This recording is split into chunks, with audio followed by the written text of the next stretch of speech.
Украина менен Орусия качан тынчтыкка келери айтылды. Менин оюмча, май айынын башына тынчтык жөнүндө келишимге келишибиз керек. Бул тууралуу президент Владимир Зеленскийдин администрациясынын башчысынын кеңешчиси Алексей Арестович журналист Марк Фейгиндин суроолоруна жооп берип жатып билдирди. Анын айтымында Орусия менен Украина 1-2 жуманын ичинде болбосо май айында тынчтык келишимине кол коюшат. Менин оюмча, май айынын башында тынчтык жөнүндө келишимге келишибиз керек. Балким ананда өртөрөөк кол коебуз. Көрөбүз, менен кеч убакытты алып жатам. Азыр же 1-2 жумада аскерлерди артка кайтаруу жөнүндө келишим түзүлөт. Калганын жакын арада 1-2 жумада же дагы бир раунд согушкандан кийин май айынын соңуна чейин бир пикирге келебиз, деди Арестович. Белгилей кетсек, Орусия менен Украинанын сүйлөшүүсүнүн 4-раунду кечээ 14 мартта өткөн. Сүйлөшүү бүгүн 15 мартта уланары күтүлүүдө. Эске салсак, Орусия Украинада аскердик операциясын 24 февралда баштаган президент Владимир Путин анын максатын 8 жылдан бери Киев режими тарабынан зордук, зомбулукка жана геноцидке душар болгон адамдарды коргоо деп атаган.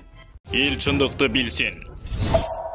Сапарбек Жумабеков Бейшеналиев мени качып кетти деп каралап жатат. Академик Сапарбек Жумабеков министр Амкадыр Бейшеналиевдин качып кетти деген сөзүнүн өзүнүн социалдык баракчасы аркылуу жооп жазды.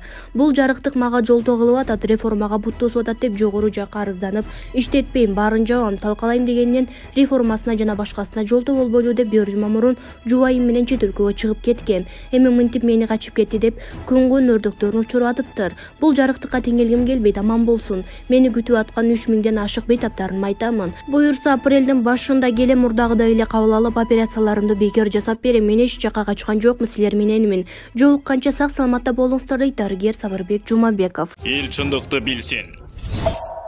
Мен 30 жыл мамлекеттик кызматта иштеп мынча айлык алган эмесмин. Депутат Масалиев Инфокомдун жетекчисинин айлыгы көп экенин айтты. Бүгүн 15 мартта Жогорку Кеңештин комитет жыйынында депутат Исхак Масалиев Инфоком мамлекеттик ишканасынын жетекчиси Рыскулбек Осмоналиевдин айлыгы канча экенин сурады. Осмоналиев IT адистердин айлыгы 80 000 сомдон жогору, меники 70 000 сом деди. Масалиев 30 жыл мамлекеттик кызматта иштеп мындай айлык алган эмесмин. IT адистердин айлыгы жогору болгону туура эле, көп айлык төлөбөсөңөр алар кетип калат. Эл чындыкты билсин.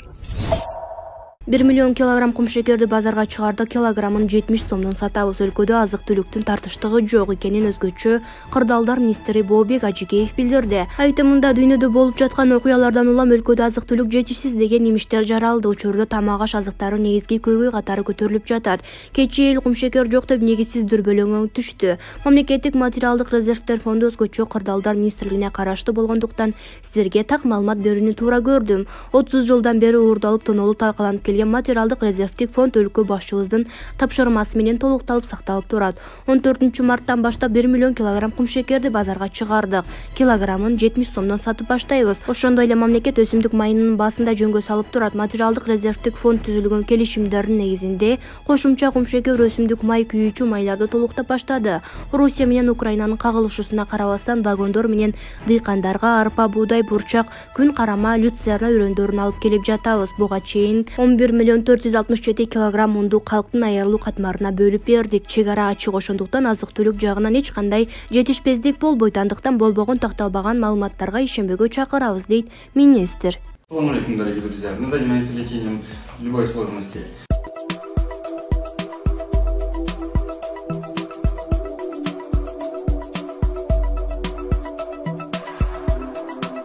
Биз Путин мененбиз деп жазып, Путиндин сүрөтүн тартылган плакатты артына илип алган атчан киши Ак үйдүн жанында жүрөт. Путиндин сүрөтүн чапдап алып, Бишкекте ат минип жүргөн жаранды милиция камап кетти. Орусиянын президенти Владимир Путиндин сүрөтүн чапдап алып, Бишкекте ат минип жүргөн жаран 1-май райондук ички иштер башкармалыгына жеткирилди. Бул тууралуу Ички иштер министрлигинин баспа сөз кызматынан билдиришти. Ат минген Абдылда Капаров милициянын кайгул кызматы тарабынан кармалып 1-май райондук ички иштер башкармалыгына жеткирилген. Милиция кызматкерлери тарабынан ага карата түшүндүрүү иштери жүргүзүлгөн соң үйүнө кое берилди деп жазылат Ички иштер министрлигинен. Эл чындыкты билсин.